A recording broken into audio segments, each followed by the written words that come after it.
प्रगति का पर्याय बन चुका प्रदूषण।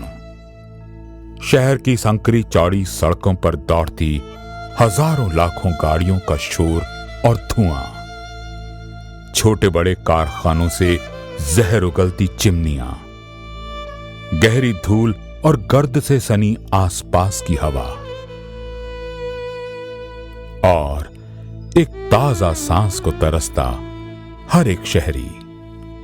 देश के अन्य महानगरों और राजधानियों की तरह पटना की कहानी भी कुछ अलग नहीं।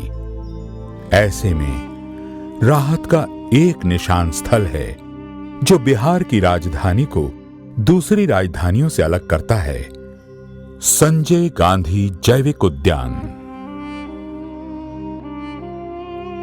153 एकड़ के विशाल क्षेत्र में फैला प्रदूषण की जानलेवा चुनौतियों से बेअसर ये एक ऐसा उद्यान है जिसे पटनावासी शहर के फेफड़े, लंग्स ऑफ द सिटी के नाम से जानते और पहचानते हैं।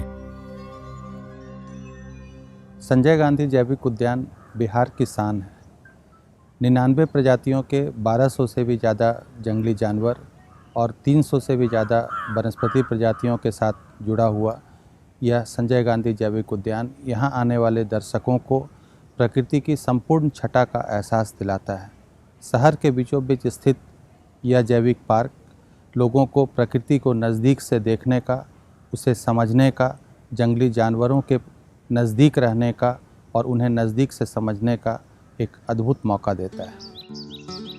असंख्य पेड़ों की हरियाली से आच्छादित ये एक ऐसा उद्यान है जो अंदर जाने पर एक उद्यान नहीं बल्कि एक जंगल का एहसास देता है। शहर के शोर शराबे से दूर, अत्यंत शांत, जहां कानों को केवल चिड़ियों की चहचहाहट सुनाई पड़ती है, जहां एक तरफ आंखों को नाना प्रकार के फूलों का नजारा दिखने को मिलता है, वहीं इनकी भीनी भीनी सुगंध की अनुभूति शरीर ही नहीं बल्कि आत्मा तक पहुंचती है। सच, प्रकृति ने दिल खोलकर इस उद्यान पर अपना स्नेह और सौंदर्य लुटाया है। संजय गांधी जैविक उद्यान देश के बड़े जैविक उद्यानों में से एक है, जहां के जीवों का संग्रह इसे पटना वासियों और पर्यटकों दोनों के लिए आकर्षण का एक मुख्य केंद्र बनाता है। बच्चों के लिए तो ये उद्यान एक ऐसी नई नवेली और नायाब दुनिया है जिसकी उन्होंने कभी कल्पना भी नहीं की होगी। आज के दौर में जहां उन्हें रंग बिरंगी तितलियां भी बड़ी किस्मत से नजर आती हैं, जानवरों की अनेक दुर्लभ और लुप्त प्रायः प्रजातियों को एकदम समीप से देखना एक अविस्मरणीय अनुभव बन जाता है। संजय गांधी जैविक उद्यान की स्थापना वर्ष 1969 में बिहार के तत्कालीन महामहिम राज्यपाल श्री नित्यानंद कानूनगो द्वारा राजभवन से स्थानांतरित 34 एकड़ भूमि पर वनस्पति उद्यान के रूप में की गई थी। अक्टूबर 1980 में बिहार के तत्कालीन मुख्यमंत्री डॉक्टर जगन्नाथ मिश्र द्वारा इस उद्यान का नामकरण संजय गांधी जैविक उद्यान किया गया। यह बिहार राज्य का एकमात्र चिड़ियाघर है जो लोगों के लिए वन्य जीवों एवं वनस्पति के संबंध में जानकारी प्राप्त करने का अनूठा स्थल है। इस उद्यान में 300 से भी अधिक प्रजाति के पेड़ पौधे, जड़ी बूटियां तथा झाड़ियां मौजूद हैं। कुसुम, पाटली, पीपल, साल, मौलश्री, रक्तचंदन, चंदन, सीता, अशोक, कपूर, पुत्रम जीवा, अर्जुन, शीशम आदि के पेड़ पौधों से गुजरते हुए आप प्रकृति की बेपनाह खूबसूरती को बेहद करीब से महसूस कर पाते हैं। जंतु प्रक्षेत्र के अंतर्गत कुल 43 जंतु एनक्लोजर हैं, जिनमें विभिन्न प्रजाति के जीव जंतु रखे गए हैं। वर्तमान में यह प्रक्षेत्र कुल 99 प्रजातियों का निवास स्थल है, जिसमें 1243 जीव जंतु हैं और वनस्पति प्रक्षेत्र में सैकड़ों प्रजाति के हजारों पेड़ पौधे हैं जो इसे एक जंगल सा दर्शाते हैं। यह उद्यान पटना के राजभवन के नजदीक बेली रोड एवं एयरपोर्ट के मध्य में स्थित है। पटना शहर रेल, हवाई एवं सड़क मार्ग द्वारा पूरे देश से जुड़ा हुआ है। इस उद्यान के अंदर प्रवेश हेतु 2 मुख्य द्वार हैं। द्वार संख्या 1 बेली रोड पर, जबकि द्वार संख्या 2 राजभवन हवाई अड्डे के रास्ते पर स्थित है। संजय गांधी जैविक उद्यान पशु पक्षियों एवं वनस्पतियों की विविधता तथा रमणीयता के मामले में अपनी अलग पहचान रखता है। इस उद्यान में आप स्तनधारियों की 35, पक्षियों की 52 और सरीसृप की 13 विभिन्न प्रजातियों को देख सकते हैं। वर्ष 2012-2013 में 20,36,000 दर्शकों ने इस उद्यान का भ्रमण किया।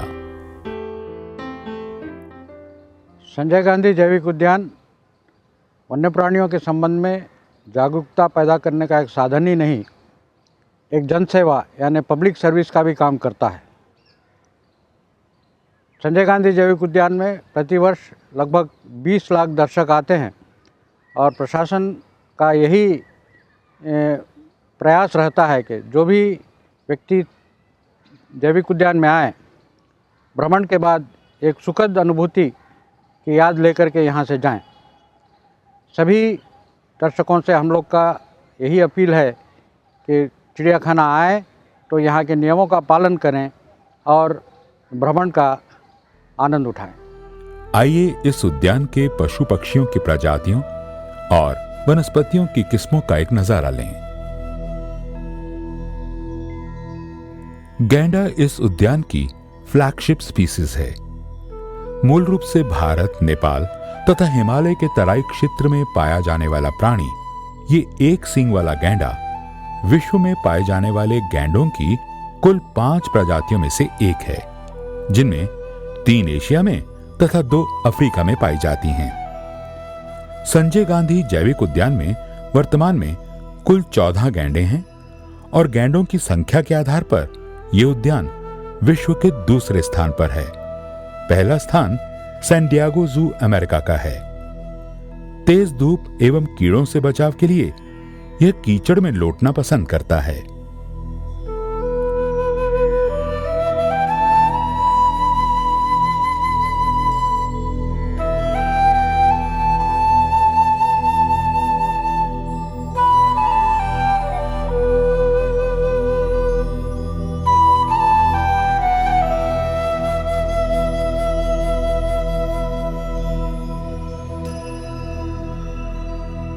जंगल का राजा कहा जाने वाला बबर शेर एशिया एवं अफ्रीका के जंगलों में पाया जाता है।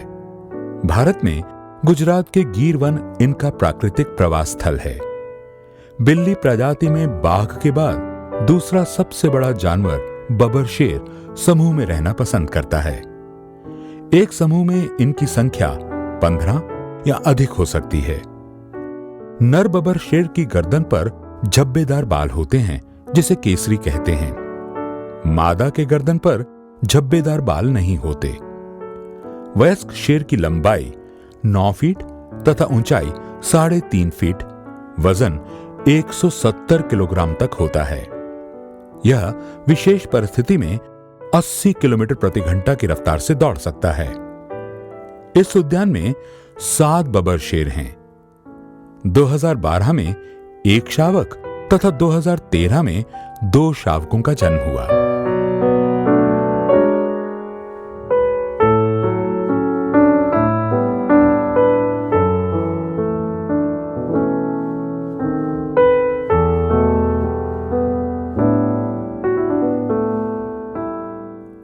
रॉयल बंगाल टाइगर यानी बाघ बिल्ली प्रजाति का सबसे बड़ा जानवर है।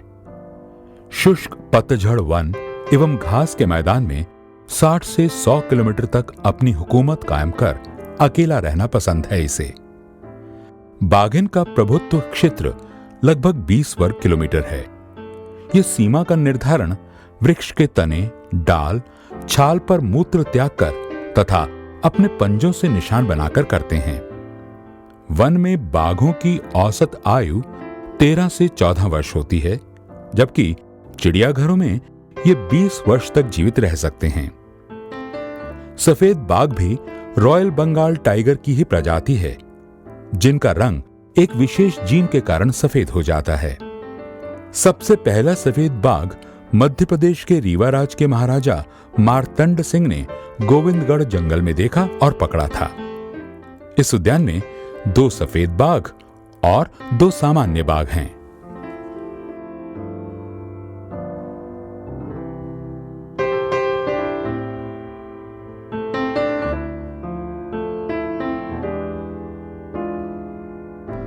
मुख्यतः एशिया एवं अफ्रीका के जंगलों में पाया जाने वाला बिल्ली प्रजाति का एक प्रमुख सदस्य है तेंदुआ। पूर्ण वयस्क तेंदुआ 6 फीट तक लंबा, 2.5 फीट तक ऊंचा और 80 किलोग्राम तक वजन का होता है। यह 10 फीट की ऊंचाई तक कूद सकता है और इसकी छलांग 22 फीट तक हो सकती है। अपने से 3 गुना वजनी जानवर का शिकार करने में सक्षम तेंदुआ अकेला रहना पसंद करता है। इस उद्यान में 3 तेंदुए हैं।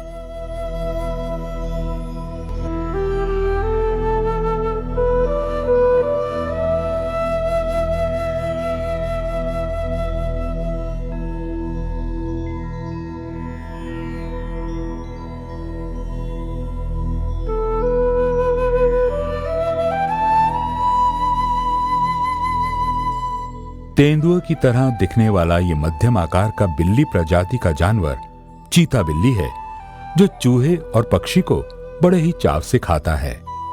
इसकी औसत आयु 8 वर्ष है। ये बिहार में भी पाए जाते हैं। वर्तमान में इस उद्यान में इनकी संख्या 5 है।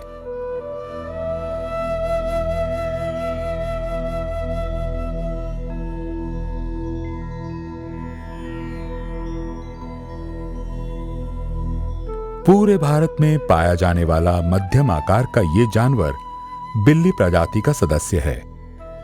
इसका मुख्य भोजन चूहे और पक्षी है। ये बिहार में भी पाए जाते हैं। वर्तमान में इस उद्यान में इनकी संख्या 4 है।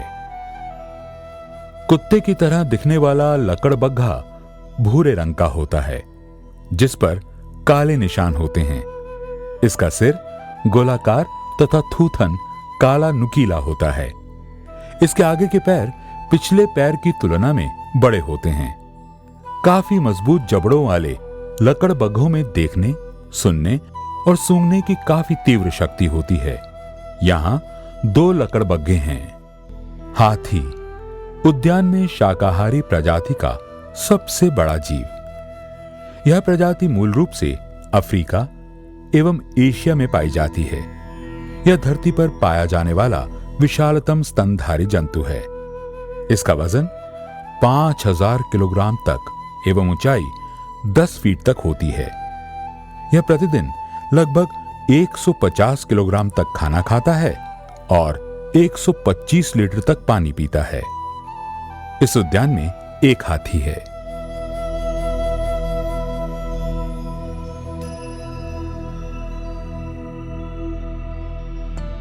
भालू बिहार के जंगलों में भी पाए जाते हैं। ये शहद के प्रति काफी लोभी और सर्वभक्षी होते हैं।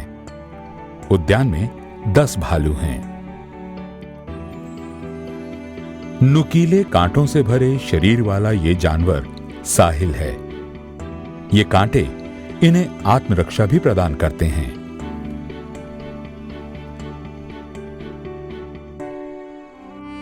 जिराफ धरती का सबसे लंबा जानवर मूल रूप से अफ्रीका में पाया जाता है। नर और मादा जिराफ की ऊंचाई क्रमशः 18 एवं 15 फीट होती है। लंबी गर्दन एवं शरीर पर अनोखे गहरे भूरे रंग पर उजला घेरा इन्हें खास खूबसूरती प्रदान करता है। उद्यान में 2 जिराफ हैं।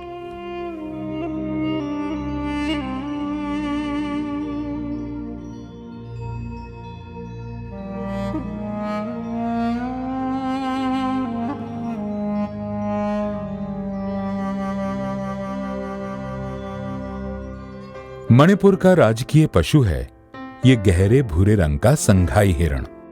नर संघाई हिरण के सींग होते हैं जो हर वर्ष जून जुलाई में गिर जाते हैं, पुनः अगले 6 माह में निकलकर पूर्ण आकार भी प्राप्त कर लेते हैं, जबकि मादा हिरणों के सींग होते ही नहीं। जलीय पौधे, घास, झाड़ीदार पौधे, पेड़ों की कोमल टहनियां इसके प्रिय आहार हैं और सन्यासियों की तरह ये प्रातः एवं संध्या में ही भोजन करते हैं। सांबर हिरण भारत में पाया जाने वाला हिरण प्रजाति में सबसे बड़े आकार का पशु है। पूर्ण वयस्क सांबर हिरण का वजन 300 किलोग्राम तक होता है। इसका रंग हल्का भूरा एवं शरीर पर झब्बेदार बाल होते हैं जो गर्मी के महीनों में गिर जाते हैं तथा प्रत्येक वर्ष मार्च अप्रैल में इसके सींग भी गिर जाते हैं। पत्ते, जंगली फल, घास का प्रेमी सांभर अच्छा तैराक भी होता है।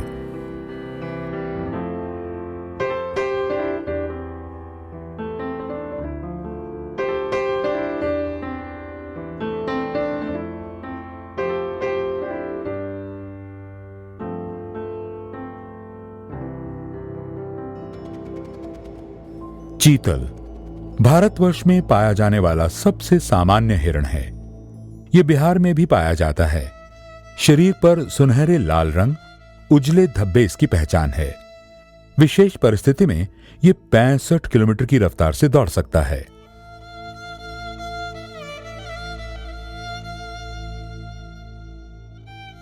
बारहसिंघा हिरण परिवार का सबसे सुंदर प्राणी है और इसके सर पर छोटे छोटे 12 सींगों के होने के कारण इसे बारहसिंघा कहा जाता है। ये शाकाहारी होते हैं और इनके सूंघने की शक्ति तीव्र होती है। इसकी औसत आयु 15 वर्ष होती है। इनके अलावा उद्यान में हॉक डियर एवं बाकिंग डियर भी देखे जा सकते हैं। इस उद्यान में लगभग 200 हिरण हैं। ज़ेब्रा मूल रूप से अफ्रीका में पाए जाने वाला घोड़ा प्रजाति का पशु है। इसकी ऊंचाई 4 फीट 6 इंच तक तथा वजन 350 किलोग्राम तक होता है। इसके शरीर पर श्वेत श्याम धारियां मुख्य आकर्षण हैं। जिस तरह मनुष्य की उंगलियों की छाप अलग अलग होती है, वैसे ही हर ज़ेब्रा के शरीर पर श्वेत श्याम धारियां अलग अलग होती हैं।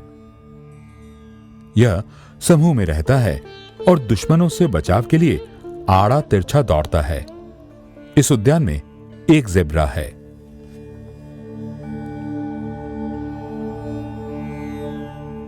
चिंपैंजी यह गोरिल्ला, ओरेंगोटैन तथा मानव की तरह ही होमिनिडी फैमिली की प्रजाति है।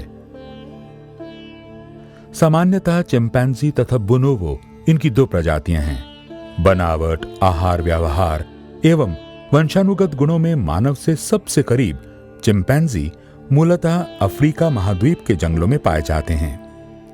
भविष्य के लिए योजनाएं बनाने में सक्षम चिंपैंजी मानव की तरह अपनी भावनाएं, खुशी, दुख इत्यादि प्रकट करते हैं। रात्रि में विश्राम के लिए विशाल पेड़ों पर इनका आशियाना होता है। उद्यान में 2 चिंपैंजी हैं जिन्हें 2012 में नंदनकानन से लाया गया था। संकटग्रस्त श्रेणी के अंतर्गत आने वाले काले बंदर की औसत आयु 20 वर्ष होती है, जो मुख्यतः दक्षिण भारत में पाया जाता है। इसके चेहरे के चारों तरफ उजले बाल होते हैं, जबकि बाकी शरीर काले घने बालों से ढके रहते हैं। ये पूर्णतः फल, पत्ते और कीड़ों पर आश्रित होते हैं। उद्यान में इनकी संख्या 1 है। हिप्पोपोटामस या दरियाई घोड़ा एक स्तनधारी जंतु है। यह अफ्रीका के नदी, दलदल एवं सुरक्षित क्षेत्र में पाया जाता है। पानी में आसानी से तैरने वाला हिप्पो 6 मिनट तक बिना सांस लिए पानी के अंदर रह सकता है। विशालकाय हिप्पो का शरीर बाल रहित एवं रंग चमकीला भूरा होता है।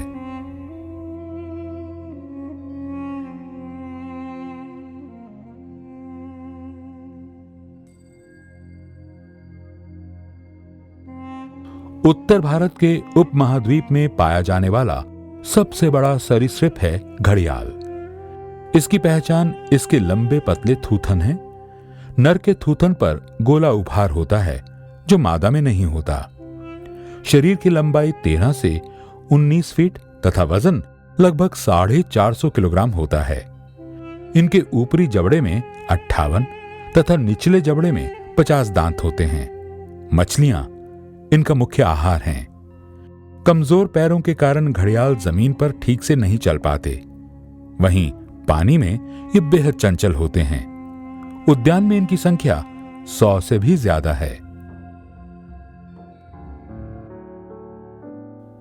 भारतीय उपमहाद्वीप एवं उससे सटे देशों में पाए जाने वाले मगर के चौड़े थूथन वाले जबड़ों में 66 नुकीले दांत होते हैं।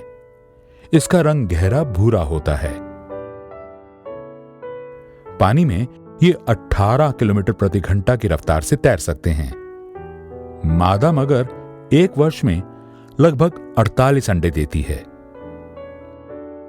लंबा, छरहरा और छोटे पैर वाले ये जीव ऊदबिलाव हैं जो जल में बहुत ही चंचल होते हैं। इनका मुख्य भोजन मछली है। यह प्रति घंटे 100 ग्राम तक मछली खाते हैं। ये मात्र 2 माह की आयु में ही काफी अच्छे तैराक हो जाते हैं। इनकी औसत आयु 15 वर्ष होती है। ये बिहार के गांगेय क्षेत्र में अधिकांश रूप से पाए जाते हैं। बांका एवं भागलपुर जिलों में इनकी संख्या काफी अधिक है। इसके अलावा जलीय जीवों में कछुओं की 3 प्रजाति प्रदर्शित हैं, जैसे इंडियन टर्टल, गांगेय टर्टल एवं 3 धारी वाले टर्टल भी उपलब्ध हैं। इन्हें ऊदबिलाव एनक्लोजर के बगल में देखा जा सकता है।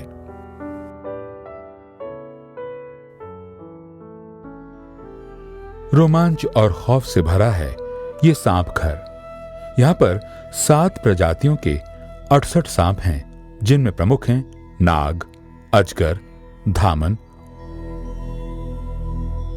औसतन 6 फीट लंबे नाग के मस्तक पर यू आकार की पट्टी इसकी विशेष पहचान है।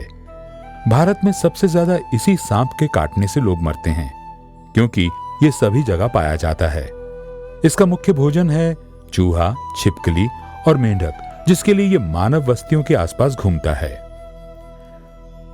भारतीय उपमहाद्वीप में पाए जाने वाले सांपों में सबसे भारी भरकम सांप है अजगर। वयस्क अजगर का रंग उजला एवं पीला होता है। इसका सिर चौड़ा, आंखें छोटी, नासिका छिद्र बड़ा होता है। यह औसतन 14 फीट लंबा और लगभग 50 किलोग्राम वजन का होता है। स्वभावतः सुस्त अजगर भोजन की तलाश में या दुश्मनों से बचने के लिए गतिशील होता है। दक्षिण पूर्व एशिया में पाए जाने वाले सांपों में विषहीन सांप है धामन।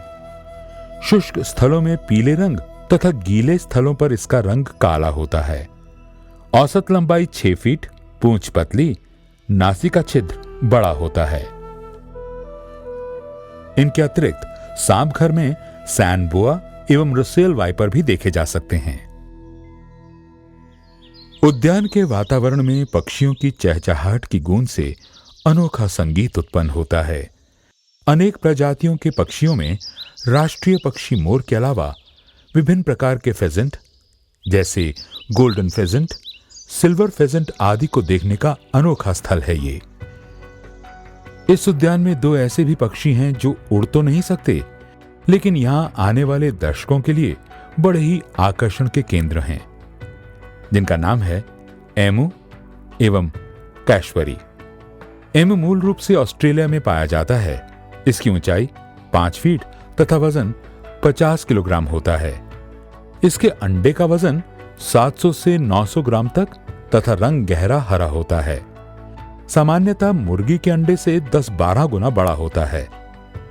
ये उड़ नहीं सकता, लेकिन दौड़ता है सरपट, वो भी 50 किलोमीटर प्रति घंटे की रफ्तार से। आवश्यकता पड़ने पर एमू तैर भी सकता है। आमतौर पर घास, पत्ते, फल एवं कीड़े खाने वाला एमू कई सप्ताह तक बिना भोजन के भी जीवित रह सकता है और ये कंकड़, पत्थर, शीशा एवं धातु के छोटे टुकड़ों को भी पचा सकता है। इसकी औसत आयु 20 वर्ष होती है। कैशवरी, इसका शरीर काफी भारी और पैर शक्तिशाली होते हैं। पैर के नाखून धारदार होते हैं। गर्दन पर रंगीन लटकता हुआ मांस इसकी विशेष पहचान है। यह मूल रूप से ऑस्ट्रेलिया में पाया जाता है। इन पक्षियों के अलावा संजय गांधी जैविक उद्यान में और भी अनेक प्रकार के देशी और विदेशी मूल के पक्षी मौजूद हैं।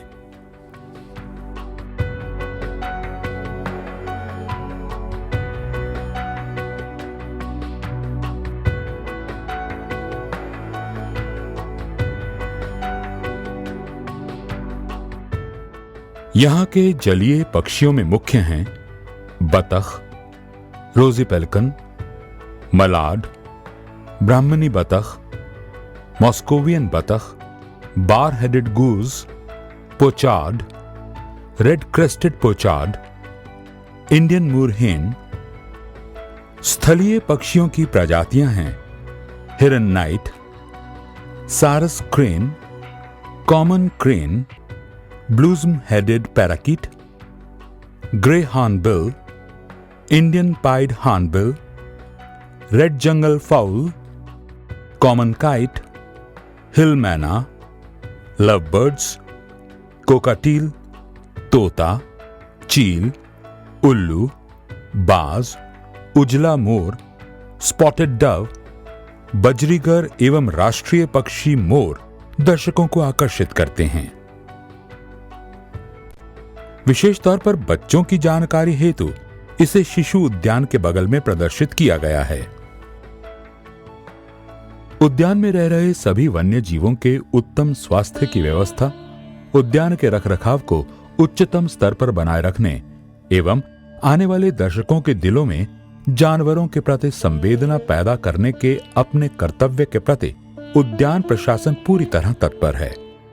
वन्य प्राणियों के समुचित इलाज हेतु उद्यान में एक आधुनिक अस्पताल है, जहां 2 पशु चिकित्सक, एक कंपाउंडर एवं एक ड्रेसर नियुक्त है।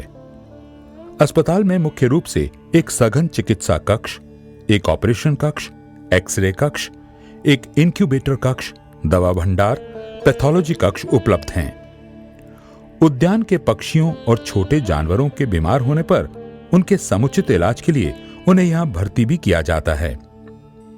वन्य प्राणियों के पोषण, स्वास्थ्य, पशुओं के रखरखाव की जिम्मेवारी अस्पताल की है। विशेष परिस्थिति में चिड़ियाघर प्रबंधन को आवश्यक सुझाव देने के लिए विशेषज्ञों की एक स्वास्थ्य सलाहकार समिति गठित है, जो समय समय पर अपने महत्वपूर्ण सुझाव भी देती है। आवश्यकता पड़ने पर वन्य प्राणियों के चिकित्सा में बिहार पशु चिकित्सा महाविद्यालय एवं पशु स्वास्थ्य एवं उत्पादन संस्थान पटना के विशेषज्ञों का सहयोग लिया जाता है। यहां वन्य प्राणियों का पुनर्वास भी किया जाता है। सभी वन्य प्राणियों के एनक्लोजर की मरम्मत के साथ ही बीमारियों के बचाव हेतु एनक्लोजर्स की मिट्टी को जीवाणु रहित करने, केमिकल डिसइंफेक्शन करने और साफ सफाई करने के लिए pressure cleaning machine, fire gun आदि का इस्तेमाल किया जाता है, ताकि किसी तरफ गंदगी का लेश मात्र अंश भी न रहे और स्वच्छ वातावरण में वन्य प्राणियों का व्यवहार भी सामान्य रहे। बीमारियों से बचाव के लिए वन्य प्राणियों को नियमित रूप से टीकाकरण एवं हर 3 माह पर कृमिनाशक दवाओं का उपयोग किया जाता है। अस्पताल के द्वारा सिर्फ स्वास्थ्य के ही उद्यान में जो जानवर हैं उनके स्वास्थ्य की रक्षा के लिए ही नहीं, अगर बिहार में कहीं भी किसी स्थल पर कोई जानवर निकलता है, नरभक्षी जानवर होता है, तो जो वहाँ के मनुष्य हैं उनकी सुरक्षा के लिए यहाँ से रेस्क्यू दल जाती है और उस जानवर को पकड़ के सुरक्षित स्थान पर पहुँचाया जाता है। इसके साथ ही किसी जू से कोई आदान प्रदान करना है, कोई जानवर जू में लाना है, यहाँ के जानवर जो अधिक मात्रा में है उनको दूसरे जू में भेजना है, इसकी व्यवस्था भी प्राणि अस्पताल द्वारा की जाती है। चिड़ियाघर का एक अहम हिस्सा पशु आहार गोदाम है। इस चिड़ियाघर के आहार गोदाम से वन्य प्राणियों के लिए नियमित जांचोपरांत शुद्ध गुणवत्ता वाले, स्वच्छ एवं उचित मात्रा में पशुओं के लिए भोजन उपलब्ध कराया जाता है। गोदाम के अंदर मापतौल, भंडारण और भोज्य पदार्थों के पकाने की समुचित व्यवस्था है। इस कार्य के संपादन हेतु लगभग 15 की संख्या में एक वनपाल के अधीन कर्मी कार्यरत रहते हैं। ईख एवं सूडान की कटाई कर जानवरों को दिया जाता है एवं मांसाहारी जंतुओं को मांस उबालने के उपरांत दिया जाता है। मांसाहारी जंतुओं को महिष मांस, मछली, गिनी पिग, मुर्गे चूजे दिए जाते हैं। पक्षियों को बाजरा, चना सत्तू, पोल्ट्री फीड, केला, पपीता, गेहूं, पालक, रोटी, मूंगफली। बंदरों को मूंगफली एवं ताजे फल दिए जाते हैं तथा चिंपैंजी को फल के साथ साथ जाड़े के मौसम में अंडे एवं च्यवनप्राश दिया जाता है।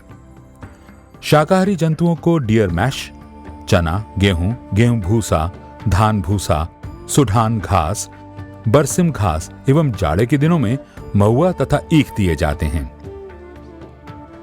सभी केजों तक भोजन का वितरण ठेला के माध्यम से किया जाता है। धरती एवं आकाश के बाद इस उद्यान में दर्शकों के लिए पानी की दुनिया भी आबाद है। यहां बने मछली घर में लगभग 50 विभिन्न प्रजातियों की रंगीन मछलियों का इठलाता, मचलता शानदार संसार है, जिसे देख हर किसी की आंखें आश्चर्यचकित रह जाती हैं।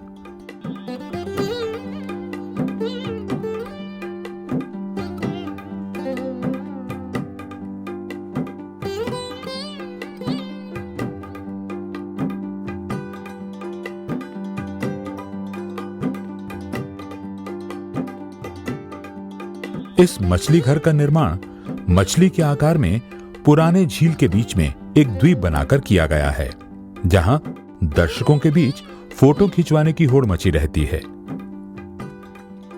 कंक्रीट के जंगलों में रहने वाले पटना वासियों के लिए यह पार्क प्रकृति के नैसर्गिक मूल्यों को एहसास कराने वाला एक रमणीक स्थल है। राजधानी में स्थित होने के नाते बिहार के हर कोने से लोग भिन्न भिन्न कारणों से पटना आते हैं और फुर्सत के क्षणों को इस उद्यान के पेड़ पौधों एवं वन्य प्राणियों के साथ साझा कर इसकी स्मृतियों के साथ वापस लौट जाते हैं। उद्यान के प्रभाग में एक औषधीय वाटिका स्थापित है। इस औषधीय वाटिका में लगभग 70 प्रजातियों के दुर्लभ औषधीय पौधे उगाए गए हैं एवं इनका प्रयोग विभिन्न बीमारियों में किए जाने संबंधित आवश्यक विवरण शिलापट्ट पर अंकित हैं। यहाँ पर सुंदर महीन पत्तियों के पौधों का बसेरा है। मानव आकृति की मूर्ति के शरीर के विभिन्न अंगों पर वो औषधीय पौधे उगाए गए हैं जिनसे निर्मित औषधि उन अंगों से संबंधित बीमारी के उपचार में इस्तेमाल की जाती हैं। इसके अतिरिक्त इस औषधीय उद्यान में उगाए गए पौधों के लिए चिड़ियाघर के विभिन्न जानवरों के गोबर का इस्तेमाल वर्मी कंपोस्ट पिट के द्वारा वर्मी कंपोस्ट बनाकर किया जाता है।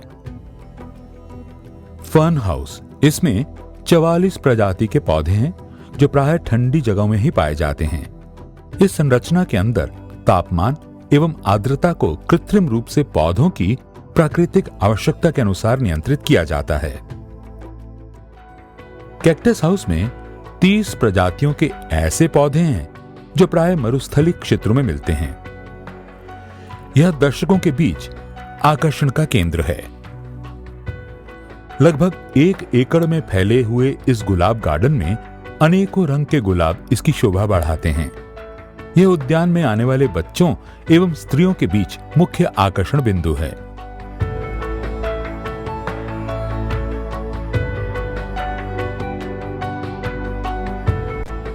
कृत्रिम पहाड़ों से बनी यह संरचना रॉक गार्डन कही जाती है। कल कल कर पहाड़ों से गिरता ये पानी का झरना काफी आकर्षक है, जो यहां आने वाले दर्शकों को अपनी ओर खींचता है और इस रॉक गार्डन की खूबसूरती में चार चांद लगाता है।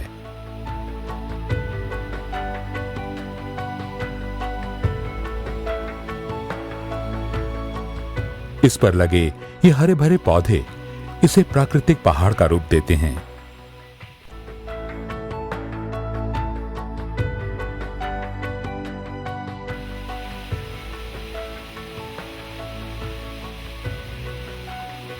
जल में पाए जाने वाले पौधों और जलीय जीवों के बीच इकोलॉजिकल संबंध को दर्शाता ये उद्यान जल उद्यान है, जिसमें ये छोटा झरना भी है जहां खुले में रहने वाले जलीय पक्षी स्वयं आकर बैठते हैं और ये दर्शकों के बीच फोटोग्राफी के लिए काफी प्रसिद्ध है।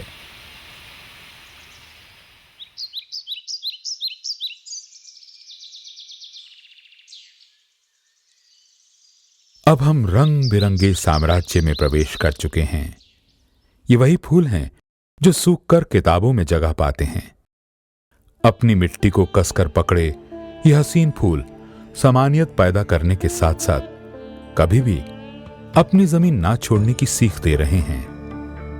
गमों में भी मुस्कुराने का राज बताते कांटों से घिरे ये गुलाब हर सुबह तरोताजा होकर ओस की बूंदों को थामे मानो आपकी प्रतीक्षा करते हैं। धूप खिलने के साथ साथ ये गुलाब भी खिल जाते हैं। वहीं हरी भरी घास के मैदान आपकी आंखों को एक अजीब किस्म की ताजगी से भर देते हैं। उद्यान का भ्रमण करते करते अगर आप थक गए हैं तो फूलों की इन वादियों में आ जाइए। इन फूलों की खुशबू आपको देगी एक मानसिक विश्राम, एक स्थायी सुकून। कतारबद्ध होकर अनुशासित ढंग से हवा में लहराते फूल, पेड़ पौधे शायद हमें यही संदेश दे रहे हैं कि हमें यूं ही नष्ट ना करो, हमें सहेजो, क्योंकि हम हैं तो तुम्हारे ही लिए। यहां के पशु प्रजनन में इस बात का सदा ध्यान रखा गया कि अंतर प्रजनन ना हो। प्रजनन हेतु जोड़ों का चुनाव भी काफी विश्लेषण के बाद ही किया जाता है। उद्यान के पास अब गैंडे के 4 ब्लड लाइन उपलब्ध हैं, जो शायद ही दुनिया के किसी अन्य चिड़ियाघर या वन विशेष में उपलब्ध हों। उद्यान की इस आनुवांशिक विविधता को केंद्रीय चिड़ियाघर प्राधिकरण नई दिल्ली ने तरजीह देते हुए इसे भारतीय गैंडे के प्रजनन केंद्र के रूप में विकसित करने हेतु चयन किया है। उद्यान के मास्टर प्लान में गैंडा सफारी क्षेत्र बनाने का प्रस्ताव दिया गया है ताकि गैंडों को अधिक से अधिक प्रकृति वास स्थल एवं अनुकूल वातावरण उपलब्ध हो सके। इस चिड़ियाघर का विभिन्न क्रियाकलापों में एक मुख्य क्रियाकलाप है एक अन्य चिड़ियाघरों से भी जो है जानवरों को आदान प्रदान करना है। इस प्रकार संजय गांधी जैविक उद्यान द्वारा इतने वर्षों में कई बड़े बड़े चिड़ियाघरों से जानवरों का आदान प्रदान किया है, जैसे कि इधर गुवाहाटी जू, सिपाही जेला जू मणिपुर, इधर दिल्ली जू, हैदराबाद की जू, नंदनकानन के भुवनेश्वर के नंदनकानन जू, और अमेरिका में सैन डिएगो जू से गैंडा को मंगाया गया है। और इस प्रकार जो है कई जानवरों का आदान प्रदान हुआ है। उसका मुख्य जानवर कहा जाएगा तो उसमें चिंपैंजी है, जिराफ है, राइनो है। उद्यान में हर वर्ष 2 अक्टूबर से वन्य प्राणी सप्ताह का आयोजन होता है। इस अवसर पर जैविक उद्यान के कर्मचारियों के लिए मुफ्त चिकित्सा शिविर का आयोजन किया जाता है, जिसमें उद्यान के कर्मचारियों की चिकित्सा जांच एवं मुफ्त दवाइयां विशेषज्ञ चिकित्सकों के द्वारा दी जाती हैं। साथ ही झुग्गी झोपड़ियों में रहने वाले बच्चों को चिड़ियाघर की मुफ्त सैर कराई जाती है तथा वन एवं वन प्राणियों के संबंध में उनका ज्ञानवर्धन कराया जाता है। भावी पीढ़ी में वन्य प्राणियों के प्रति प्रेम एवं जागरूकता बढ़ाने हेतु स्कूली बच्चों के लिए चित्रकला, लेखन, क्विज आदि प्रतियोगिताएं कराई जाती हैं तथा चयनित बच्चों को उद्यान प्रशासन की ओर से पुरस्कृत भी किया जाता है। यह उद्यान पूरे परिवार के साथ घूमने के लिए एक अविस्मरणीय और रमणीक जगह है। उद्यान में टॉय ट्रेन है जिस पर सवार होकर लोग सैलानियों की तरह 4.26 किलोमीटर का सफर तय करते हुए प्राकृतिक नजारे का लुत्फ उठा सकते हैं। ये टॉय ट्रेन बच्चों की पहली पसंद है, साथ ही बड़ों को भी ये खूब लुभाती है।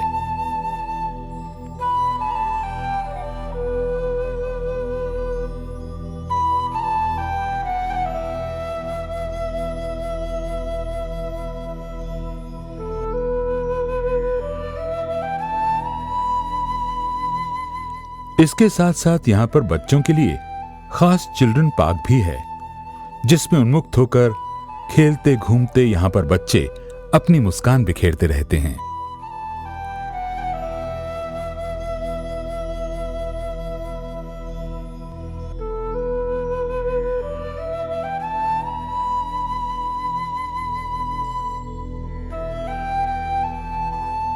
इस उद्यान में 2 खूबसूरत झीलें भी अपने होने का एहसास पूरे जोश के साथ कराती हैं और नौका विहार की ख्वाहिश पूरी कराती हैं। इस उद्यान में आने वालों को ये झीलें भी खूब आकर्षित करती हैं। पुरानी झील लगभग 8 एकड़ में फैली हुई है। इस झील में 3 ऊंचे ऊंचे फव्वारे सृजित किए गए हैं। फव्वारों से निकलने वाले जल की ऊंचाई 90 फीट है। यह फव्वारा बिहार में सबसे ऊंचा है। उद्यान की दोनों झीलों को वर्षा के जल संरक्षण नीति के अंतर्गत बनाया गया है, जो उद्यान में भूमिगत जल स्तर को बनाए रखते हैं। चिड़ियाघर के विभिन्न प्राणियों के पिंजरों से निकलने वाले गंदे पानी के अंश को बायोफिल्टर के द्वारा शुद्ध करने के बाद उपचारित पानी को ही झील में छोड़ा जाता है। इस कार्य में किसी भी प्रकार के केमिकल और मशीन का इस्तेमाल नहीं होता। यह पूर्णतः इको फ्रेंडली तकनीक है। यह संरचना दरियाई घोड़े के एनक्लोजर एवं पुरानी झील के बीच राष्ट्रीय पर्यावरण अभियंत्रण अनुसंधान संस्था नागपुर के सहयोग से बनाई गई है। झील के पानी की शुद्धता को बनाए रखने के लिए उद्यान प्रशासन द्वारा पानी में नियमित रूप से चूना छिड़काव, मछली पालन, फव्वारा संचालन एवं नौकायान की व्यवस्था की गई है। वर्ष 2011 में शुरू हुए चिड़ियाघर स्मारक वस्तुओं का स्टॉल भी दर्शकों के लिए उपलब्ध है, जहां से चिड़ियाघर से जुड़ी स्मृतियों को देखा और खरीदा जा सकता है।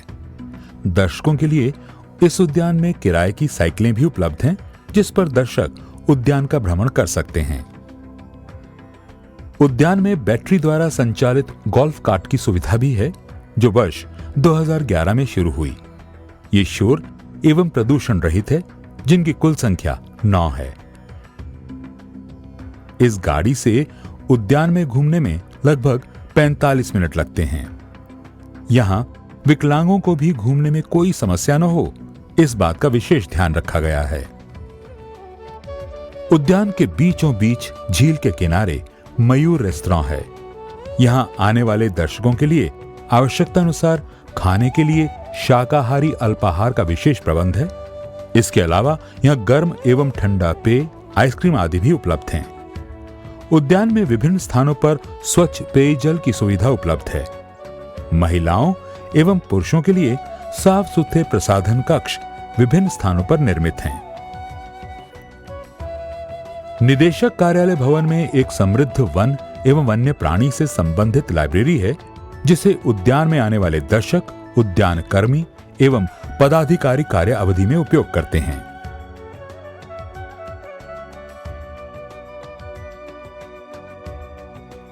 अपनी बुनियाद से ही संजय गांधी जैविक उद्यान अपनी गोद में प्रकृति का अक्स खींचे दर्शकों एवं पर्यटकों को अपनी ओर खींच रहा है। बावजूद इसके दर्शकों के लिहाज से उद्यान को ज्यादा से ज्यादा आकर्षक बनाने तथा वन्य प्राणियों के अच्छे रखरखाव की पहल भी अनवरत जारी है। ऊद बिलाव एवं कछुओं के पिंजरों को शीशे से देखने की सुविधा युक्त व्यवस्था की गई है। जिराफ केज के अंदर प्रजनन के लिए नर्सरी का निर्माण किया गया है और गैंडा के कॉरिडोर को घेरकर अतिरिक्त एनक्लोजर का निर्माण किया गया है। पुरानी पड़ चुकी चारदीवारी को स्थापित मानकों के अनुरूप ऊंचा किया गया है, ताकि जानवर यहां पूरी तरह सुरक्षित माहौल में सांस ले सकें। घूमते घूमते थक जाने पर दर्शकों के विश्राम हेतु बैठने के लिए बेंचों का भी इंतजाम किया गया है। उद्यान प्रशासन ने एक बेहतरीन मानवीय पहल भी की है, जो है जानवरों को अपनाने, अंगीकार करने, गोद लेने की मधुर योजना, जिसे लोगों का भरपूर समर्थन प्राप्त है। इस योजना के तहत दत्तक ग्रहण करने वाले व्यक्ति या संस्था निर्धारित शुल्क जमा कर 6 माह, 1 वर्ष, 3 वर्ष या 5 वर्ष तक चिड़ियाघर के किसी भी जानवर एनक्लोजर या पक्षी को गोद ले सकते हैं। इसके एवज में चिड़ियाघर प्रशासन द्वारा दत्तक ग्रहण करने वाले व्यक्ति या संस्था के 2 साइन बोर्ड, संबंधित जानवर या जानवर एंक्लोजर में दत्तक ग्रहण अवधि तक प्रदर्शित किए जाते हैं। इसके अलावा दत्तक ग्रहण करने वाले व्यक्ति या संस्था को दत्तक ग्रहण अवधि तक निर्धारित संख्या में निःशुल्क प्रवेश पास दिए जाते हैं। इस योजना के तहत प्राप्त राशि का उपयोग संबंधित जानवर के प्रबंधन एवं रखरखाव पर किया जाता है। इन सब के अलावा शेरों के एक नए एंक्लोजर का आधुनिकीकरण किया गया है और साथ ही एक 3D wild life movie theatre का निर्माण जैसे कई मुद्दे विचाराधीन हैं, जिनके पूरे हो जाने पर उद्यान अत्याधुनिक तो बनेगा ही, साथ ही बेहद आकर्षक भी लगने लगेगा। प्रकृति पर मनुष्यों के साथ साथ पेड़ पौधों एवं जीव जंतुओं का भी समान अधिकार है। इन तीनों सजीवों का आपसी समन्वय ही प्रकृतीय तंत्र को संतुलित रख सकता है। इसी दृष्टिकोण के साथ विस्तृत भूभाग की घेराबंदी कर उसमें यथासंभव वनस्पतियों एवं वन्य प्राणियों के जिंदा रहने या जिंदा रखने की परिस्थितियां सृजित करना और इन बेजुबानों की भाषा को पढ़ने समझने के प्रयासों का प्रतिफल है संजय गांधी जैविक उद्यान। इससे एक तरफ जहां पशु पक्षी एवं वनस्पतियों की हिफाजत होती है, प्रजातियां पूरी तरह लुप्त होने से बच जाती हैं, वहीं दूसरी तरफ मानव जाति एवं वन्य प्राणी एक दूसरे के करीब आकर एक रिश्ता बुनने की शुरुआत करते हैं। संजय गांधी जैविक उद्यान पर्यटकों एवं दर्शकों को भ्रमण करने का रमणीक स्थल तो मुहैया कराता ही है, वहीं लोगों के दिलों में वन्य प्राणियों के प्रति एक संवेदनात्मक दस्तक भी देता है, जिससे सामान्य लोगों में भी वन्य प्राणियों एवं वनस्पतियों के संबंध में जानकारी तथा इनके संरक्षण हेतु जागरूकता के अंकुर फूटते हैं। आज इस उद्यान की हरियाली और सौंदर्य, पेड़ पौधों, फूल पत्तियों, जीव जंतुओं की विविधता और प्रकृति प्रेमियों के लिए इसकी उपयोगिता ने इसकी लोकप्रियता में कई गुना इजाफा किया है और इसे नगर का एक प्रमुख आकर्षण केंद्र बना दिया है। मानव को, पशु पक्षियों को प्रकृति का वरदान, प्रदूषण से नित्य दिलाता महानगर को त्राण, देता राजधानी को एक नई पहचान, पटना का अनुपम संजय गांधी जैविक उद्यान।